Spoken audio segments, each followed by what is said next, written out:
Gonna build a mountain from a little hill.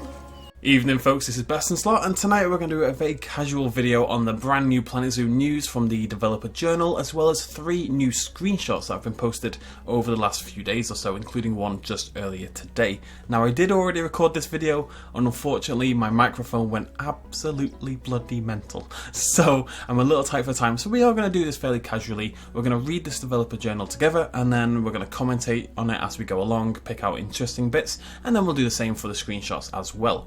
So, this was a new developer journal only posted today with senior audio designer James Stant and programmer Johan Hofhausen. And I assume it's these two lovely lads over here. This one is wearing a Guinness t-shirt to work, which makes him a baller. Anyways, it's going to mainly focus on zookeepers and the staff pathing system in the game. So, let's get started. And I apologise, this is a little bit chill. In the future, we'll be back to normal. It's just I wanted to get the video out there, but due to everything in the world going utterly crazy, I've not had time to do it again. So, let's get started. James says the following. Look how professional I'm going to be. Zookeepers are vital in your zoos. They are responsible for the welfare of the animals and the cleanliness of their habitats. They provide food and water that complement the animals' dietary requirements, and without them, the animals would live in unsanitary habitats. As the zookeepers vacuum up poop to ensure the inhabitants are provided with decent living conditions. You simply cannot have a successful park without zookeepers! Exclamation point. If you don't employ these staff members, animals will begin to starve and dehydrate, and if that wasn't bad enough, they'll do so surrounded by poop.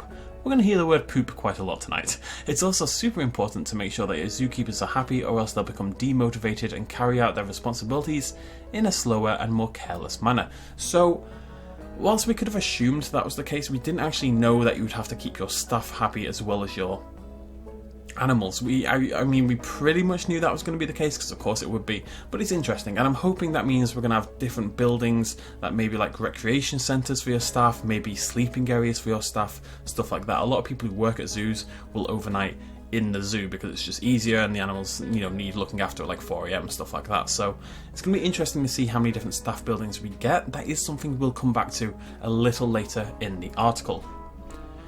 Johan then says, your zookeepers have a busy schedule, full of preparing food, feeding the animals and keeping the habitats clean. There's a lot to keep in mind to make sure they perform their roles correctly, and it's important to remember that there needs to be a balance between how many zookeepers are available to look after animals, bloody Nora, as some require more care. Don't give your zookeepers too many habitats and animals to look after. Make sure they have all the necessary facilities required to do their jobs correctly within reach. If your zookeepers don't do their tasks well, that can stress the animals out, which in turn makes their job even harder. The more the animal is moving around its habitat, the more spread out the poop is, and the longer it takes to get cleaned up. I told you, poop is going to be a big thing today. So, we've kind of mentioned this before, in that certain animals are going to require more zookeepers. They're going to require more effort. So if you've got a big exhibit with like 8 elephants, you're going to want more zookeepers looking after that compared to, say, 1 Galapagos tortoise, because there's a lot of feces in the former and only a moderate amount of feces in the latter. I'm interested in how deep this system goes, because we know you can control, say, the time of day that your park opens and closes. So it's not too much of a stretch to suggest that you'd have zookeepers who work at different times of day. That'd be quite interesting. So maybe the tortoise only needs, if you've got 1 tortoise alone, maybe that only needs looking after once a day. You know, you go refill its food and you clean up the exhibit once or twice a day. Whereas the elephants, you might want like a continuously rolling schedule of zookeepers going in and looking after them, because they require such a monumental effort. I'm hoping it's quite a deep system. Everything else in the game is definitely leaning that way, so we'll have to wait and see. James then says, it is fun watching the zookeepers carry out their tasks. I personally love watching them prepare food, as it offers a glimpse behind the scenes for Planet Zoo players. I make a salad for my lunch every day, so as an audio designer, naturally I recorded myself for the zookeeper food preparation, knife chops, scrapes, rests, etc.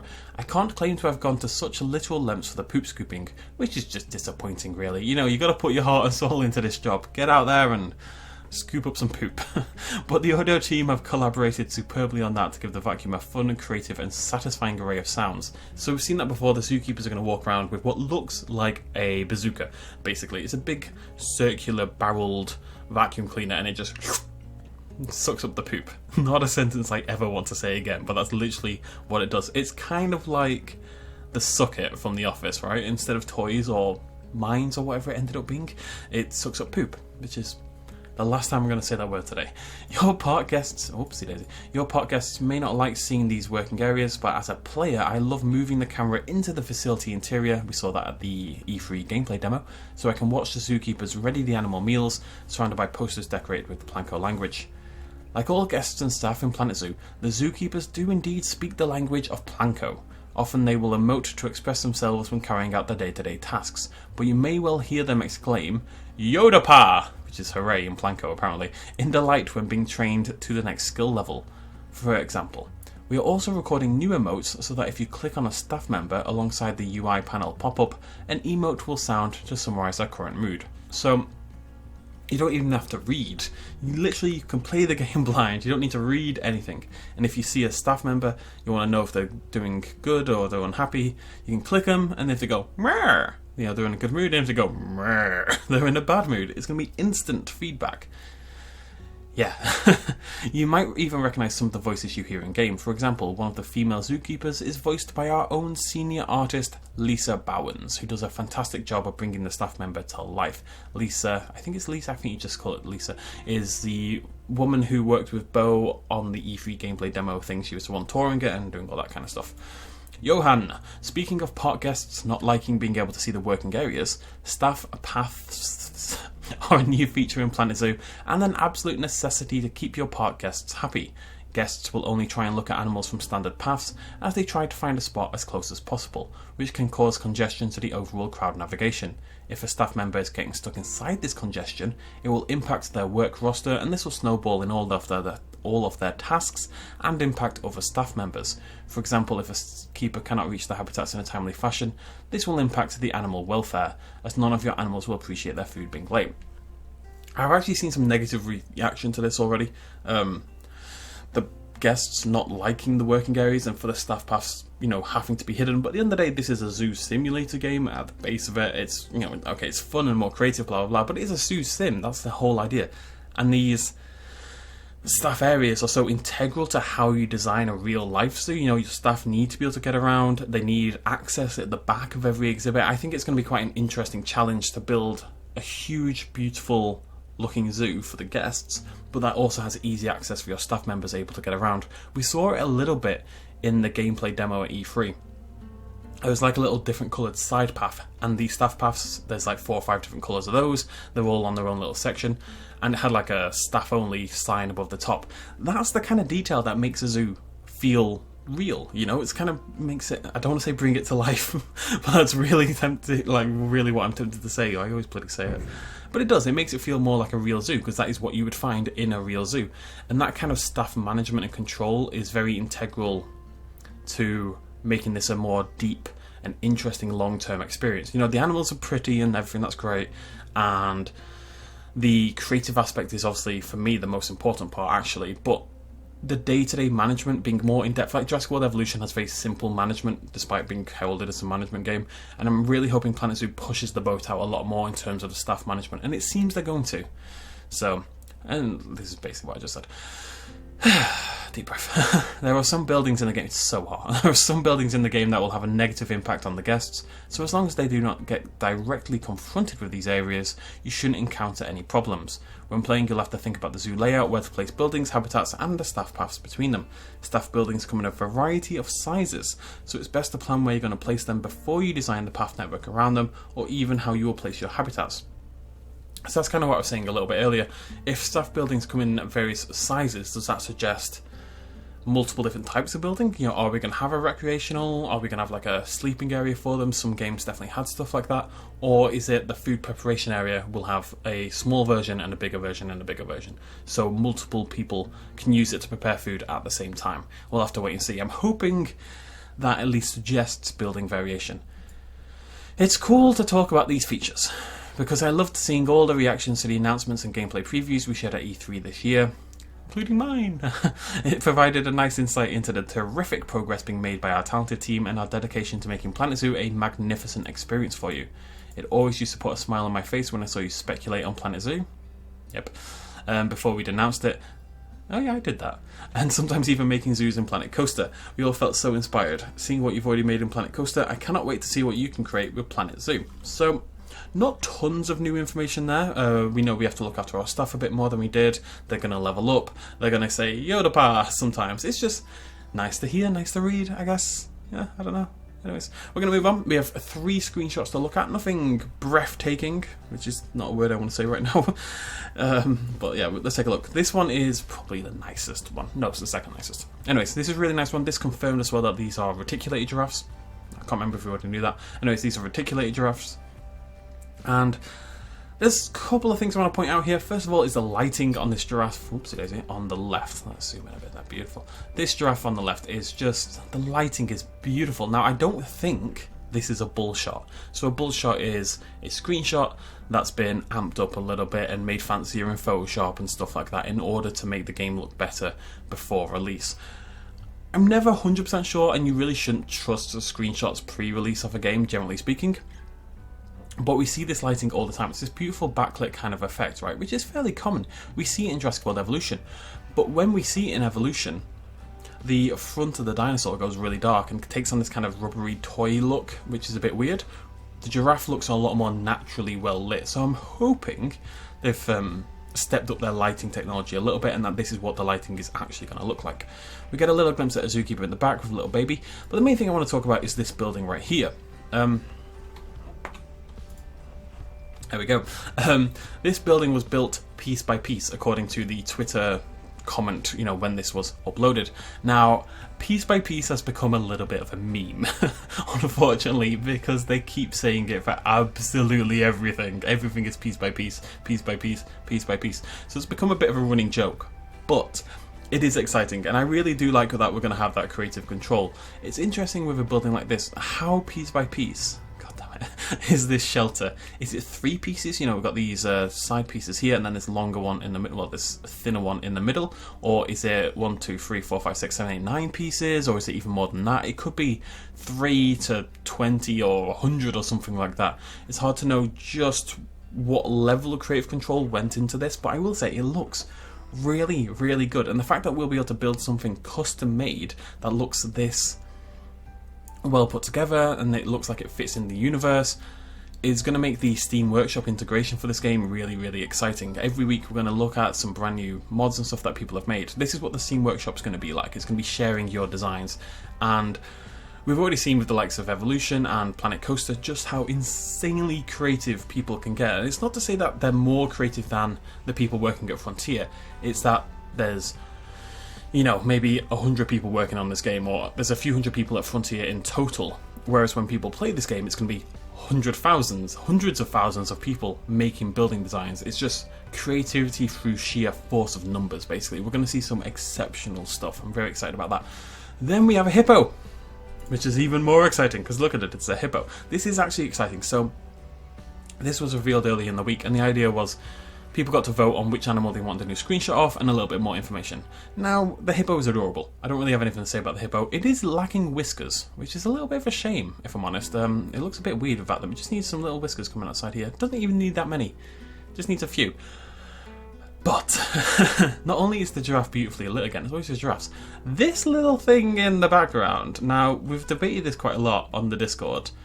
I don't think that's a hippo. I think that little guy in the background is a rhinoceros, personally. I think you can just about make out a horn on the left hand side if you just look to the right of my mouse. I think that's a horn. It's grey for a start. Now that could be the lighting, and it also seems to have this kind of segmented section. You can see a line there, you can see a line there. It's kind of got this segmented 3 body, like the body's in 3 parts, kind of like how a rhino is with the sort of tougher skin folds, basically. I think that's our first look at the rhinoceros. I'm not 100% sure. It could be a hippo. It really could just be a big hippo that's being lit weirdly because of the lighting. But to me, it definitely looks like a rhinoceros. Now, rhinoceros is probably 99% in the game, but we haven't seen one quite yet. It's one of my absolute all-time favourite types of animal, any type of rhinoceros. So I'm really excited about the possibility, and now that we've spotted it, if that indeed is what it is, we should hopefully see a full reveal fairly soon. That tends to be how it worked in the past. I'm really interested to know what you guys think. Do you reckon that's a rhino, or do you reckon that's another hippo? I don't know. I'm putting my money on rhino, I really am. Now, we haven't seen a hint of the rhino in the past, but we also haven't seen a hippo living with a giraffe in the past. So I think this is a brand new exhibit anyway, so we can't really deduce anything just from that. I don't really recognise anything in the background, so I'm going to say that's a RHINO. Let's move on. Final screenshot and then we're done. This is another look at the tour vehicle thingamajiggy. Now, as far as we know, we will be able to customise this, the colours and everything like that. That's going to be pretty cool. Maybe even our own designs. Maybe we'll be able to have like a... You know, you sometimes see these in zoos and they'll have like a cheetah patterning or a zebra patterning and a tiger patterning and stuff like that. That'd be really nice, some like custom skins. We've got what looks to be the chimpanzee exhibit on the left, and if this is the right place, then there's actually a drop here at the bottom and it goes down underground, which we'll be able to custom make, which is really cool. I've complained a little bit lately about the guests in this game because I think they are a little bit too cartoony in relation to the animals. I don't mind the guest designs themselves necessarily, even if they're not my favourite, but I do think they stick out next to the animals. I will say, when they're alone like this, I actually think they're pretty cool. This guy in particular, the guy driving the vehicle, or pretending to at least, with the big fluffy dice, he's like, I don't know why he amuses me so much, but he just looks the happiest, most chill baller guy on the planet. I'm very much a big fan of this man right here. And he's just pretending to drive along. He's not driving. There's a lot of variety here as well. Every single guest here looks really, really different, which is really nice to see. There's even a small child over there. We've got an elderly lass. We've got this dude with the amazing beard hair hipster combination.